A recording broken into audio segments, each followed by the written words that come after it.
Good day, class, and welcome to your first day in your NCM 205 Nutrition and Diet Therapy subject. I am Johanna Zehender, and I will be your NCM 205 instructor.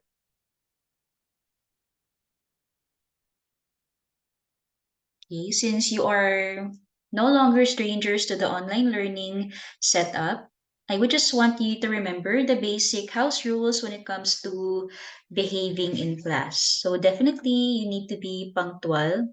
Okay, so you're going to be fused with section 2E and you will start your NCM 205 lecture at 7:30. Okay, so usually I give quizzes from 7:30 to 8. That's also for me to check your attendance. So please be on time for your Quipper quizzes. Next rule, definitely you need to wear decent attire. Avoid absenteeism. Okay, but if your reason is valid, you will be provided with the PowerPoint of the lecture as well as the recording of the lecture that you missed. Okay, just make sure that you inform me. As much as possible, kindly turn on your cams, especially if your Wi-Fi connection is stable enough. However, if you are experiencing connectivity issues or gadget problems, then kindly inform me so that you will be allowed to be off cam. Next, be respectful and honest as always, and be participative in class because every now and then during the lecture, I may call on some of you to recite or answer some of my questions.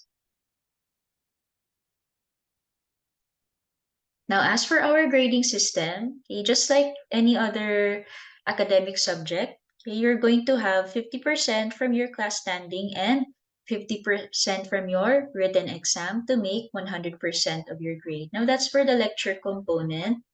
For the laboratory component, again, your class standing will make up 50%. However, under that 50%, you will be graded according to your performance in your laboratory activities, such as your write-ups or seat works by group, and also you will be graded according to your individual quizzes. Next, your written exam or your video, okay, depending on the requirement or depending on the lesson plan for a particular grading period. Okay, so that would make up 50% of your uh, laboratory grade. Okay, and you already by now you are familiar with the grading computation for prelim, midterm, and finals. Okay, whichever grading period that you are in, please do your best. Okay, especially in the prelims because if you scored well in your prelims, it can help upgrade your midterm grade and so on.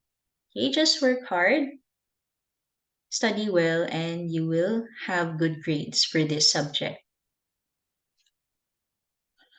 Okay, before we begin with our lesson proper, I would just like to show you the coverage of our prelims. Okay, so you're having this already, your orientation and your introduction of nutrition. Next up, you will be having a discussion on macronutrients as well as the micronutrients. Okay, since we started late, I will be sending you recorded lectures for some other topics. Now, as for the laboratory component, you will be learning about the different dietary computations, including computing for BMI, DBW or your desired body weight, your TER, distribution of TER to CPF, your RENI or diet prescription. Plus, you will be having an activity on food labels. Yeah, I will be making a separate recorded lecture for the food labels activity.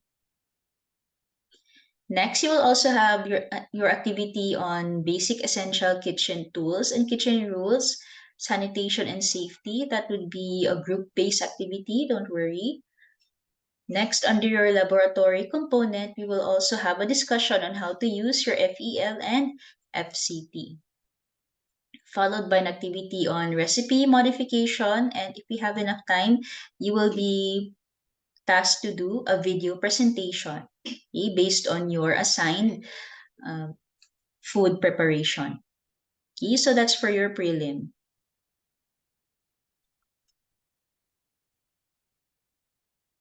Okay, to start, we now proceed with our introduction to nutrition, okay, starting with the definition of terms.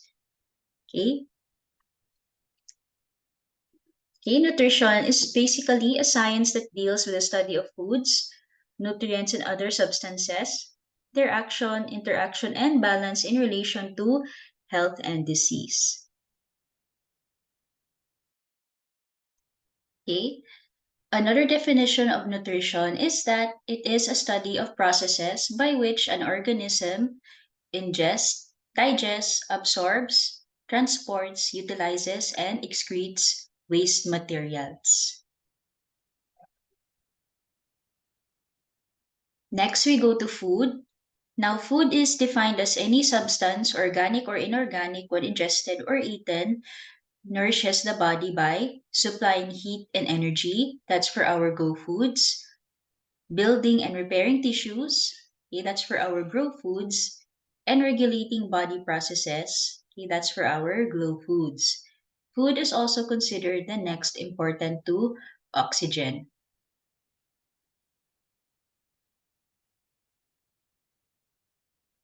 Okay, so in the next few slides, you will be seeing different pictures of food.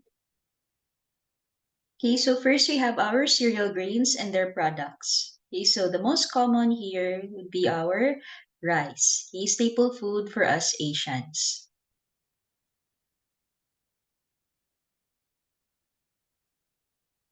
Okay, so here is another page showing cereal grains and their products. Okay, so mainly these are pictures of corn in its different forms. Okay, so we have the traditional corn. Okay, we have shredded corn, kernel corn. We even have mashed corn. We also have popcorn and also corn rice or rice corn. Okay. Okay, so next we have a picture of root crops. Okay, so we know this mainly as kamote. Okay.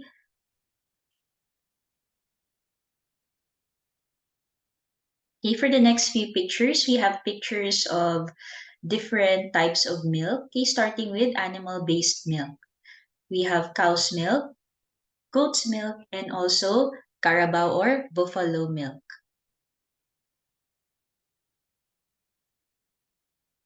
Next, we also have liquid milk and also powdered milk.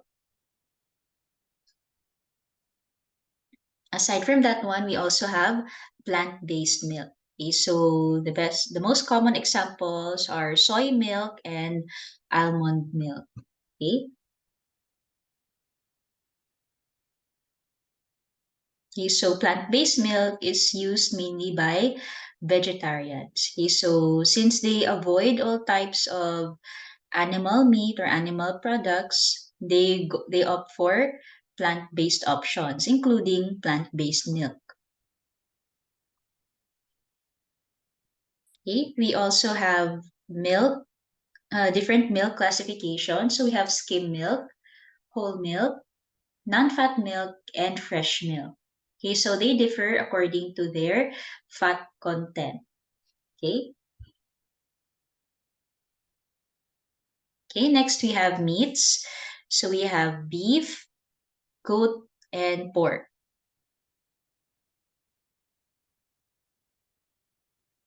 Okay, so in the next picture, we have a discussion or a picture on lamb versus mutton. Okay, so lamb is meat from sheep younger than a year. It is preferred over mutton in the US. It is pink to pale red in color and it's tender with mild flavor. Now, it's often grilled, braised, or roasted.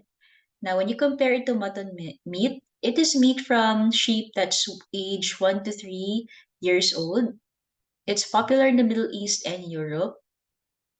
It is deep red in color and with lots of fat, okay, compared to lamb meat. It has strong flavor, much like game meat or poultry, okay, and it's best for slow cooking methods. Okay, so that's for your lamb versus mutton. Okay, next we have a picture of fish. Okay, common types of fish found in the Philippines.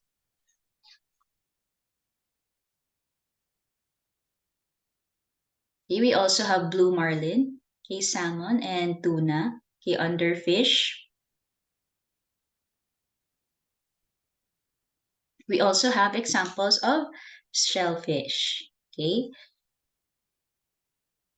Okay, by the way, a word of advice since we start early in the morning every Thursday, a good piece of advice to survive this subject is to always come to class with a full stomach. Because every now and then, especially during our Nutri lecture, you will be encountering pictures of different types of food. And for sure, your hunger will be triggered. So that's why it is always a good idea to come on class with a full stomach.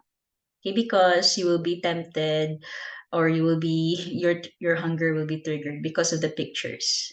Okay? Okay, next you have examples under crabs and lobsters. Okay? We also have shrimp, okay, under our seafood. Next, you have poultry and poultry products. So eggs. The eggs coming from chickens and quails, for example. Next, we have fruits. The fruits followed by leafy vegetables. Okay, we also have fruit vegetables as well. Okay. And we also have tubers. Okay, so tubers, if you can read the description below, these are short, thick, fleshy underground stems having buds that can produce new plants. So examples of these, okay, we have carrots, ginger, and radish. Okay, so these are our tubers. Okay, next we have non-alcoholic beverages and alcoholic beverages. Again, these fall under the different types of food. Next, we define functional foods. Now, these are foods that may provide health benefits beyond their nutrient contributions, and they include whole foods, fortified foods, modified foods, foods that are energy dense, and foods that are nutrient dense. So let's start first with modified foods. Okay. Okay, so modified versus fortified. So what's the difference? Modified foods are created by the food industry by adding certain ingredients in traditional foods. Now, they may be produced with more or less of one or more specific nutrients such as fats, sodium, or cholesterol. Now, examples of these are fat-free chips, reduced fat salad dressing, and sugar-free candy. Okay, so disadvantages, however, these types of food may have changes in taste and or texture. Okay, that's for your fortified. Next, we go to our fortified foods. Okay, so these are nutrients or food substances that were not originally present but were added to the food product. Okay, so examples of these are milk fortified with vitamin D and fruit juices fortified with calcium. So, our main example for this one, yung Del Monte, di ba? Yung Del Monte pineapple juice, meron siyang additional calcium. Okay, so that's your example of a fortified food. Okay, so here is a picture showing the different types, okay, examples for each food. If you go back to whole foods, okay guys, itong whole food, these are naturally sourced. Okay, so wala talaga silang mga additives at all. So examples of these are newly harvested or freshly harvested fruits and vegetables. Okay, so next we have our modified foods. So modified foods, a good example of this one is your genetically modified organism, okay, or your GMO. Next, you have fortified foods. Now, a good way for you to identify fortified foods in the market or in the groceries is to look for this seal. Okay, so this is your seal. Okay, fortified.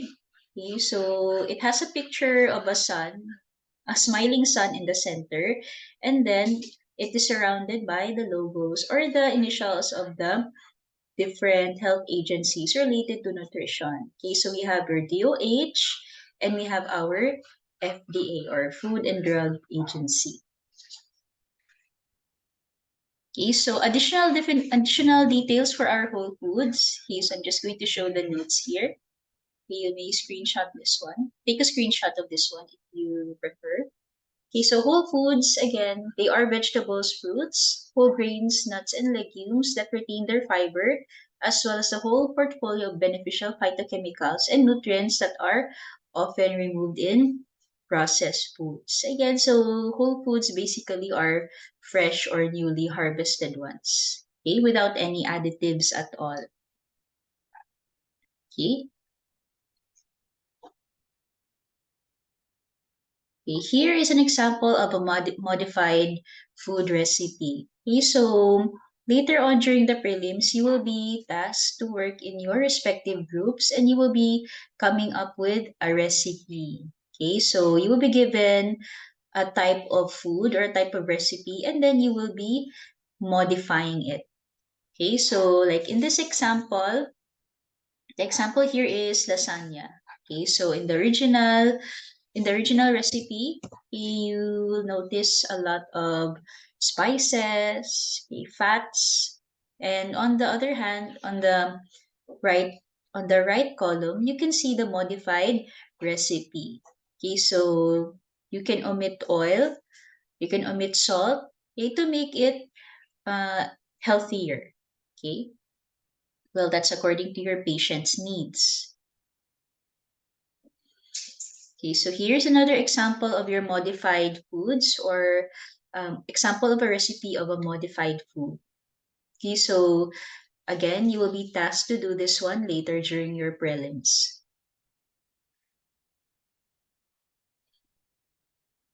Okay, next we proceed to energy dense foods versus our nutrient dense foods. Okay, so this is a measure of your energy dense foods. This is a measure of the energy provided relative to the amount of foods. Okay, so we have the 449 rule. Okay, so 1 gram of carbohydrates is equal to 4 kilocalories.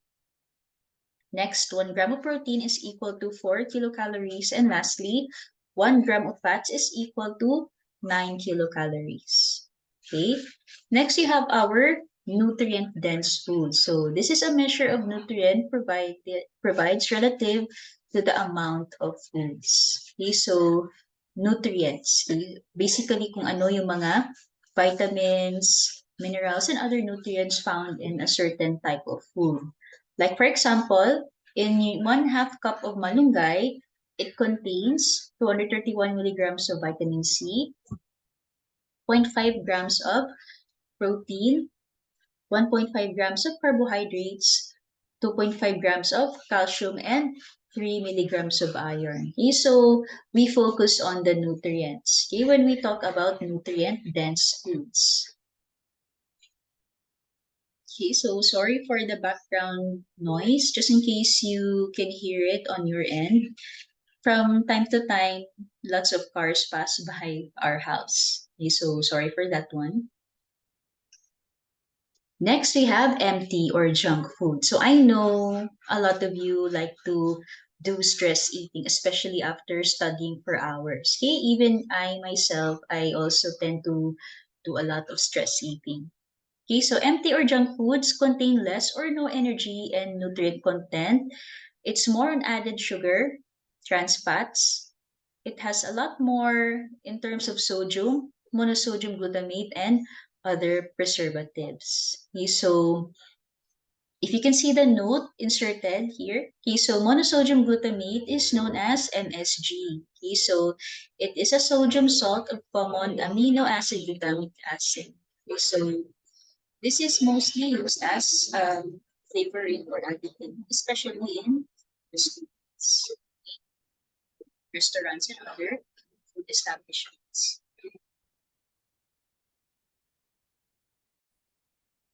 Okay, sorry for that one. An airplane just passed by. Okay, again, just in case you were able to hear it on your end. Okay, next we proceed to nutrients. So nutrients are intangible property of nutrition. They are the chemical components of foods needed by the body for these three functions, again, to provide energy, build and repair tissues, and regulate life processes. Okay, so we have the different nutrient classifications. So we have the first classification according to function. Okay, so we have nutrients that give up energy. Okay, so energy giving nutrients are the fuel. Okay, they fuel our bodies with energy. Okay, so hindi tayo pwede makagalaw if kulang tayo ng energy. Okay, so we have carbohydrates, okay, proteins, and fats. Next, we have non-caloric nutrients. So these are classified according to nutrient density. So less dense po ito sila, okay? So, or less heavy. Okay, so we have water, minerals, and vitamins. Next, we have bodybuilding nutrients. So these are the nutrients that are structural in nature. So examples, okay, so water, which makes up 2/3 of our body weight. And we also have proteins. Okay, so pansin nyo, sa mga um, those who are into bodybuilding or um, those who are health influencers, especially in terms of body fitness. Okay, so they like using proteins a lot because it helps add bulk to their weight. Okay, especially for those individuals who wish to become bigger or those who wish to build up more muscle. Okay, so they use a lot of proteins and water in their diet. Next, you have body regulating nutrients. So this includes the 6 groups of nutrients and they maintain homeostasis of body fluid and expedite or quicken the metabolic process. Okay, so if you remember in your anatomy and physiology lesson, homeostasis is basically our physiologic regulatory process, okay, whereby functions such as blood pressure, body temperature, and electrolytes are maintained within a narrow range of normal. Okay, so in short, homeostasis is good health, okay, that perfect balance within our bodies. Okay. Next, we have classifications according to chemical nature. Okay, so we have organic nutrients. So we have carbohydrates, proteins, fats, and vitamins under organic. Next, we have inorganic, and this consists of minerals and water. Next, we have classifications according to concentration. So we have our macronutrients. So carbohydrates, proteins, and fats are measured in terms of grams. Okay, so it's because they come in big or large amounts. Next, you have micronutrients. So this consists of vitamins and minerals. And since they come in smaller amounts, they are measured in milligrams. Okay. Next up, we have classifications according to essentiality or yung classification according to importance. Okay, so we have physiologically essential or dispensable nutrients. We also have the dietary essential or indispensable nutrients. So I believe you can see my notes here. Okay, so essential nutrients are basically nutrients that the body either cannot make or cannot make enough to meet its needs. And that's why we make use of supplements, okay, to supply those essential nutrients. Next, we have non-essential nutrients. So these are nutrients that the body can make from other nutrients ingested. Okay.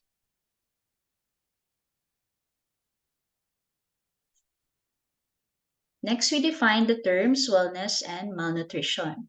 Now, when we talk about wellness, it is defined as maximum well-being, the top range of health state.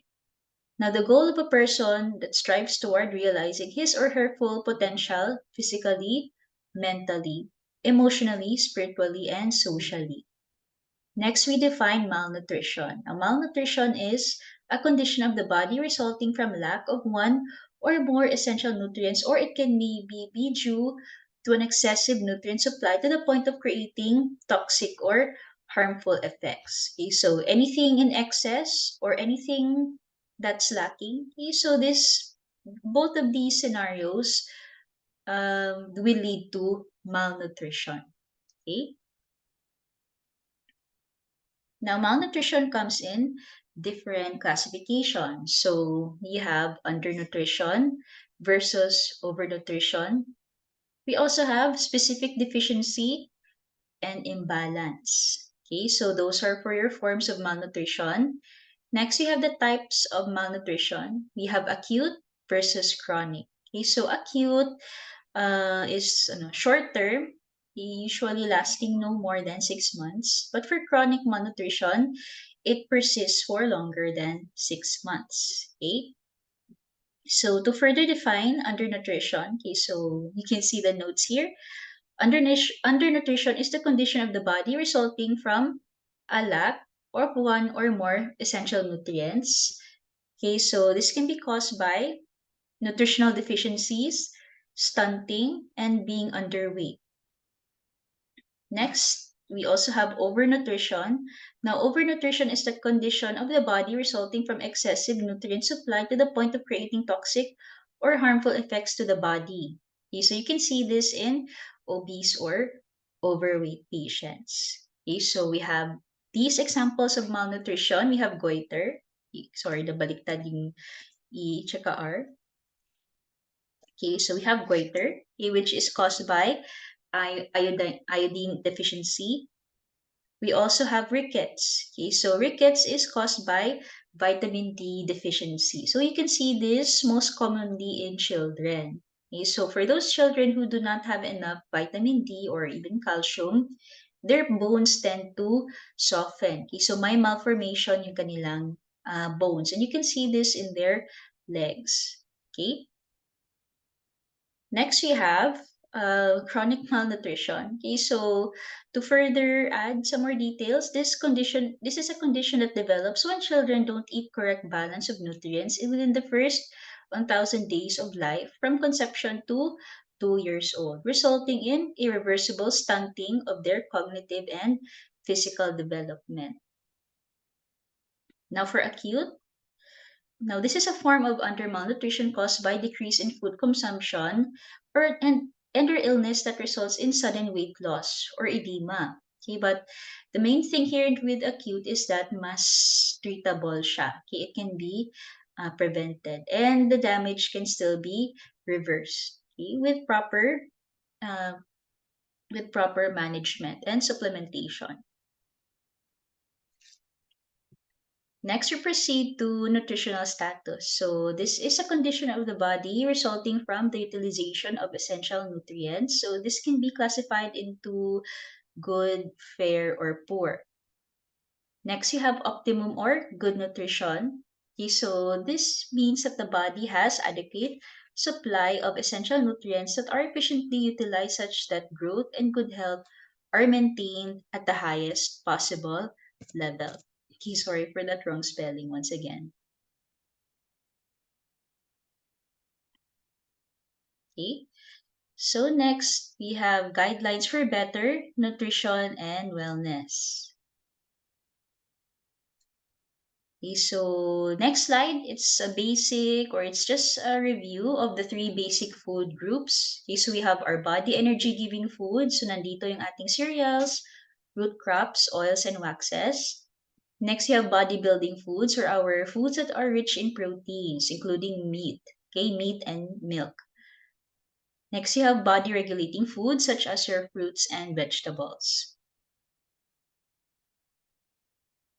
Okay, next we have the food and dietary guidelines or the 10 kumain nets. Okay, so I already sent you a G drive containing the related video, okay, just in case you wish to view the kumain nets in action. Okay, so commandment number 1, I'm just going to translate. Eat a variety of foods. Second, in the first 6 months of the baby, use breastfeeding only. And then after 6 months, you can give the baby other types of food, okay, solid foods. Third rule, you have to eat fruits and vegetables daily. Fourth, eat meats and other proteins with other foods rich in proteins. Drink milk, okay, and other sources of calcium. Then make sure that your drinking water is safe, okay? Safe and clean. Next, use iodized salt and reduce any intake of salty, oily, and overly sweet foods. Ninth rule, maintain the proper or ideal weight. And 10th, be active and avoid vices such as alcohol consumption and cigarette smoking. Okay, so self-explanatory. Next, we have the Pinggang Pinoy. Okay, so the Pinggang Pinoy was developed, okay, or presented by the FNRI. Okay, so basically it is a description of the dietary needs for different age groups. So we have kids, teens, adults, for the elderly, and pregnant or lactating women. Okay, so I would want you to take note of the important agencies, okay, that govern our food and nutrition in the Philippines. So we have our FNRI, that's our Food and Nutrition Research Institute, and we also have the NDAP, or the Nutritionist Dietitians Association of the Philippines. Next, I would want you to be familiarized with the food pyramid. Okay, so sorry for this one, medyo putol siya. Okay, so in the next slide, you can see a better view. Okay, so at the base of the food pyramid, we have to drink lots of water. Okay, so keep yourself hydrated. Next, you can eat foods rich in carbohydrates. Okay, carbohydrates, okay, to help supply energy. Next, in the middle, we have fruits and vegetables, followed by meats. And then at the very tip, or at the very top part of the food pyramid, we have junk foods, fatty foods, salty foods. So we can eat from those types of food as well, but we have to make sure to keep it at a minimum. Okay. So here is a picture, or here's a video rather, okay, in relation to the food pyramid, or plus good eating habits. Para sa wastong nutrisyon, pag-aralan natin ang Pinggang Pinoy at Food Pyramid. Alam mo ba na ayon sa Article 24 ng United Nations Rights of a Child, ang bawat bata sa buong mundo ay may karapatan na magkaroon ng dekalidad na serbisyong pangkalusugan, malinis na tubig, masustansyang pagkain at malinis na paligid upang manatiling malusog ang katawan.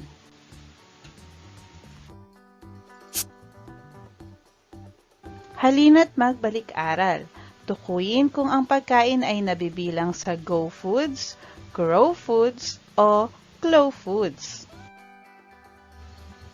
Mga butil tulad ng bigas at cereal. Go Foods.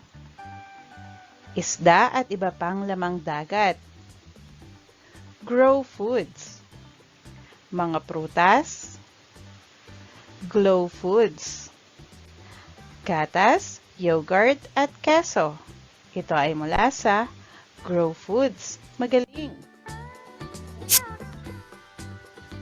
Ano dapat ang laman ng iyong pinggan? Ano ang Pinggang Pinoy? Alam ba ninyo kung ano ang masustansyang pagkain para sa mga Pinoy?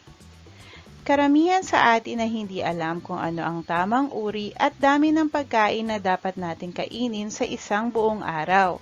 Kaya naman, marami sa mga Pilipino ay may mga lifestyle diseases tulad ng heart disease, stroke, obesity, at diabetes. Inilunsad ng Food and Nutrition Research Institute o FNRI sa ilalim ng Department of Science and Technology ang Pinggang Pinoy noong taong 2016 upang gabayan ang bawat age group sa tamang pagkain at nang malutas ang problema sa pagdami ng lifestyle diseases ng mga Pilipino.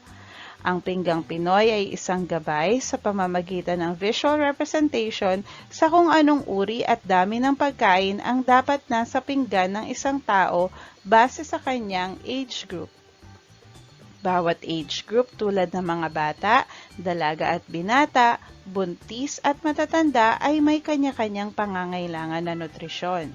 Ang Pinggang Pinoy ay may rekomendasyon sa tamang pagkain bawat tao upang matugunan nito ang kailangan ng katawan. Ito ay nagpapakita ng inirerekomendang proporsyon ng paghain mula Go, Grow at Glow food groups.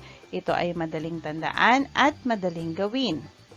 Ating pag-aralan ng Pinggang Pinoy para sa mga batang may edad 3 hanggang 12. 33% ng pinggan ay dapat na binubuo ng Go Foods. Ito ay maaaring kanin, tinapay o iba pang lamang ugat.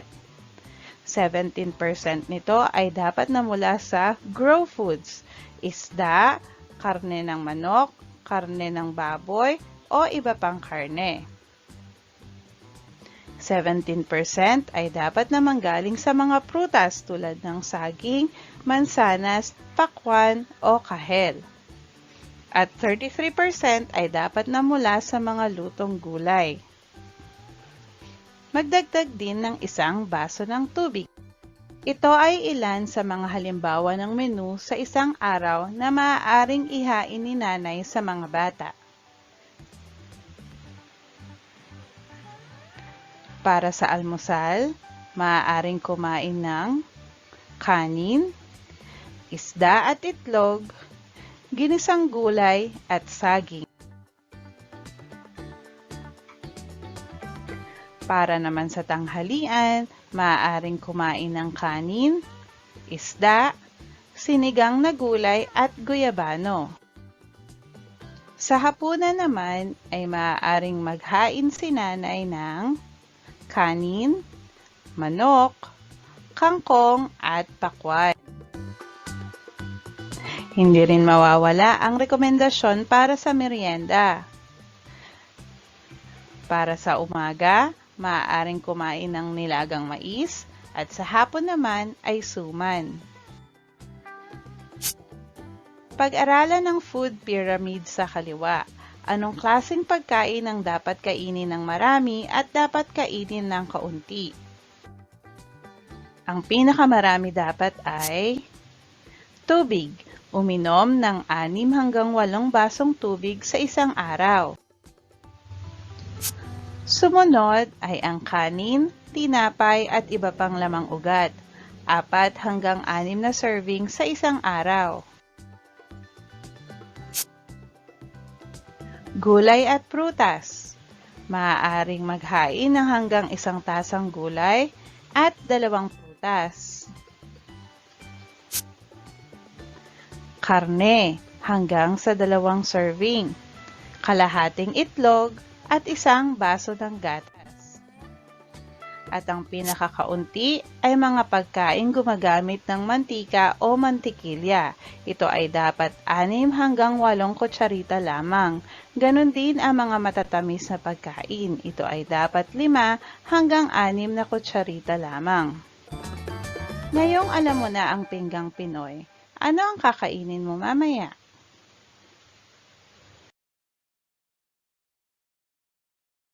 Okay, so that was your video on the Pinggang Pinoy as well as the food pyramid. Okay, so this is just another picture of the relationship between nutrition and the human body. Okay, especially in terms of the functions and the benefits that our different nutrients can give to different parts, to the different body systems.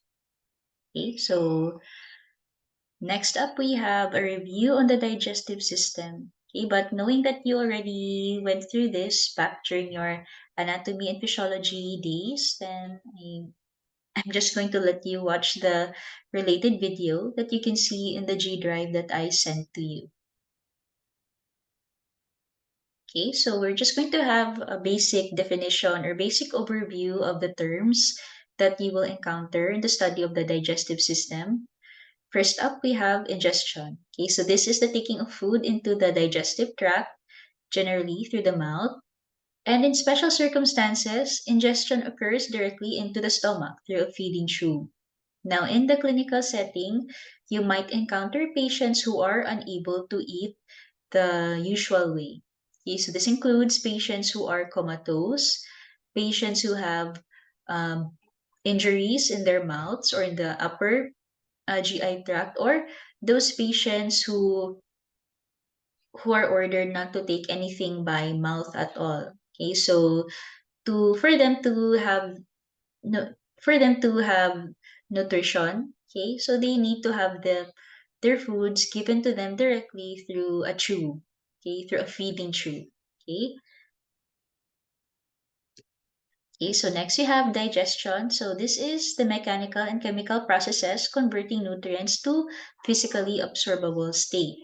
So we have the following terms: mastication, that's for chewing; deglutition, that's for swallowing. We also have segmentation, which is the contraction of circular muscle in the GI tract. And lastly, peristalsis, which is the rhythmic, coordinated, serial contractions of smooth muscles of the GI tract. Okay, so itong si peristalsis siya ang pinaka-cause kung bakit meron tayong mga bowel sounds.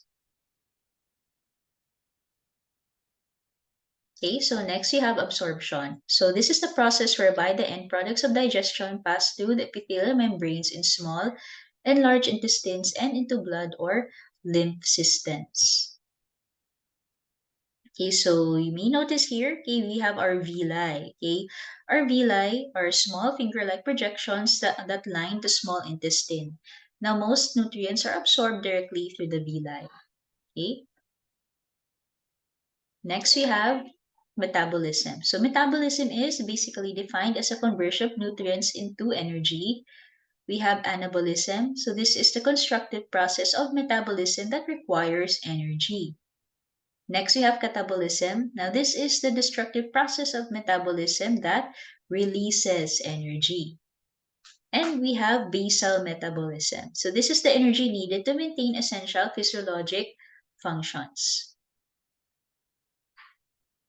Okay, and lastly, we have excretion or elimination. So basically, this is the process of eliminating or removing waste products from the body through our feces.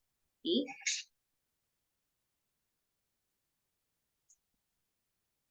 Okay, so the last part of our discussion is on the roles of healthcare professionals in nutritional care. Okay, so basically we start with the physician or the doctor. Now, the role of the physician is to raise awareness of the fundamental importance of nutritional care in everyday clinical practice and thereby improve patient care. Okay, so sila yung in charge sa pagdetermine, or they are the ones in charge of determining or ordering the type of diet based on the patient's current condition. Okay. Next, you have the dietitian. Okay, so the dietitian is referred to as the clinical nutrition specialist, a registered dietitian nutritionist, or public health nutritionist. Now, he or she is the nutrition authority on the healthcare team. Now, this healthcare professional carries the major responsibility of nutrition care for patients and clients. Itong si dietitian, sorry for that one, may dumaan na car. Okay, so the dietitian plans and computes for the patient's meals, especially when it comes to the needed nutrients or calories suited for the patient's condition. Okay, so other responsibilities of a clinical dietitian: they assess client's nutrition status, determines client's nutrition requirements, monitors client's nutrient intake, develops, implements, and evaluates the client's nutrition care plans, and counsels clients to cope with unique diet plan. So sila yung tig-compute, sila yung tig-plan sa mga meals ng patients. Okay? The other responsibilities of a clinical dietitian include teaching patients and their families about nutrition needs and diet plans, providing trainings for other dietitians, nurses, interns, and dietetic students. They also serve as liaison between clients and the food service department. Okay, so back in SPMC, meron kaming dietary service. Okay, so sila basically yung nag-distribute ng food to the different patients in the different wards, but then they also have a chief or head dietitian. Okay, so there was a time when we had a dietitian come to the ward. Okay, so gumagawa sila ng own rounds to assess the different patients with specific dietary needs. Okay? They also communicate with physicians, nurses, and other healthcare professionals about clients' progress, needs, and treatments, and they also participate in professional activities to enhance knowledge and skills. So just like any other healthcare professional, our dietitians also undergo trainings and seminars to help improve their knowledge and skill set. And last but not the least, okay, so this is where we nurses come in. Okay, so as nurses, we can promote good nutrition by helping the patient understand the importance of the diet and encouraging dietary compliance, serving meal trays to patients in a prompt and positive manner. So this is sometimes the case in private hospital settings, okay, or I remember back when I had my trial duty in Germany in an elderly care home, kami yung nag-distribute ng food trays. And in some cases, kami din yung nagpapakain sa mga elderly patients. We also assist some patients with the eating process, okay, especially for tube feedings. And we also take and record patients' weight. Okay? So the nurse can also record patient intake, observe clinical signs of poor nutrition, and report them promptly. We nurses also serve as a communication link. Okay, so not just for our patients, okay, but also between our doctors and patients. Because especially if you are good with your communication skills, the patient may declare or the patient um, may verbalize or give out other details that were not mentioned to the doctor during their initial interview or history taking.